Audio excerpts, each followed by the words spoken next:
Hi friends, నేను మీ దేవిని. Please subscribe my channel. ఇప్పుడు ఒక కథ చెప్పుకుందాం. విశ్వబుద్ధి పౌర్ణమి. వివేకంతో జీవిస్తున్న వ్యక్తికి మరణ భయం ఉండదు. మనల్ని మనమే రక్షించుకోవాలి. ఎవరికి వారే ఒక జ్యోతిగా మారి వెలుగునిస్తూ దారి చూపుకోవాలి.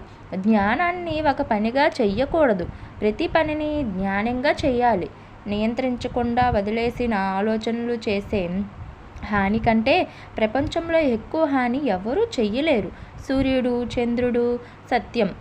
వీటిని ఎవరూ ఎక్కువ సమయం దాచిపెట్టలేరు. జీవితపు అనుభవాల లోతుల నుంచి అటువంటి ఎన్నో అంశాల్ని ప్రపంచానికి అందజేసిన అత్యంత అరుదైన వ్యక్తి అవతారమూర్తి, విశ్వ తేజస్సు గౌతమ బుద్ధుడు. బుద్ధుడు 4 దివ్య సత్యాల్ని లోకానికి తెలియజెప్పాడు. అవి దుఃఖం, దుఃఖానికి కారణం, దుఃఖం అంతమయ్యే మార్గం, దుఃఖాంతం. ఇవి మానవ జీవనానికి ఎంతో మేలు చేస్తాయి. బుద్ధుడి కీర్తిని సర్వంతర వ్యాపింపజేశాయి. బుద్ధుడు లుంబినిలో జన్మించాడు. మహాచక్రవర్తిగా బతకలేదు.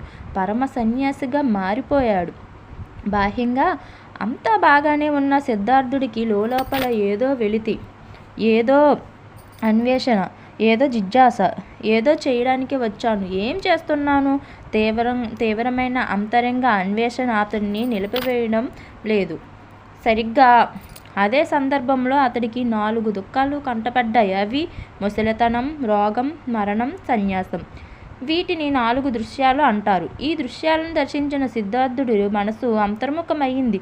దారి దొరికింది. ఒక రాత్రివేళ తన కుటుంబాన్ని, రాజభోగాలను వదిలి రాజప్రసాదం నుంచి నిష్క్రమించాడు. తీవ్రమైన సత్యాన్వేషణ చేశాడు. చివరికి బోధగయలో ఒక రావి చెట్టు కింద అతడికి జ్ఞానోదయం అయింది. అష్టాంగ మార్గం కనుగొన్నాడు.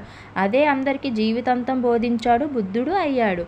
బుద్ధుడి ప్రసంగాలు వినడానికి ఒక వ్యాపారస్తుడు కొడుకులు అక్కడికి వచ్చి కూర్చొని జ్ఞానంలో మునిగి ఉండేవారు. ఆ సమయం వృధా అని, దాన్ని వ్యాపారం కోసం వాళ్ళు వినియోగిస్తే ఎంతో బాగుండేదని తండ్రి అనుకున్నాడు.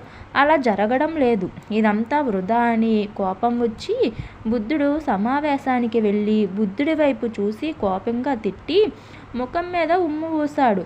బుద్ధుడు ఆ వ్యాపారి చర్యకు ప్రతిచర్యగా ఒక నవ్వు నవ్వాడు. వ్యాపారికి అర్థం కాలేదు. అది అతడి మనసును కలిచివేసింది. రాత్రంతా నిద్రపోలేదు. తెల్లారగానే బుద్ధుడి దగ్గరకు వెళ్ళాడు. అతడి కాళ్ళ మీద పడ్డాడు. క్షమించమని వేడుకొన్నాడు. బుద్ధుడు నేను క్షమించను అన్నాడు. ఆ వ్యాపారితో పాటు అందరూ ఆశ్చర్యపోయాడు. బుద్ధుడేనా ఈ మాటలన్నది అని ఆశ్చర్యంలో మునిగిపోయారు.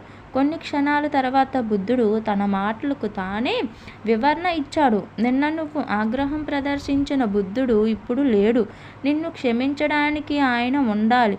ఆయన లేకుండా నేనెలా నిన్ను క్షమించగలను? ఒకవేళ ఆయన నాకు కనిపిస్తే నిన్ను క్షమించమని చెబుతానులే అన్నాడు. నిన్న ఆయన మీద ఉమ్మేసిన వ్యాపారి నువ్వు కాదు. నీలో ఒక కొత్త మనిషి ఉన్నాడు. నిన్న చిరిగిపోయింది. పాత సంస్కారాలు చిరిగిపోయాయి. కొత్తవి వస్తాయి. మనుషులు మారుతారు. మార్చే వాళ్ళని బట్టి నువ్వు తప్పు చెయ్యలేదులే అన్నాడు బుద్ధుడు.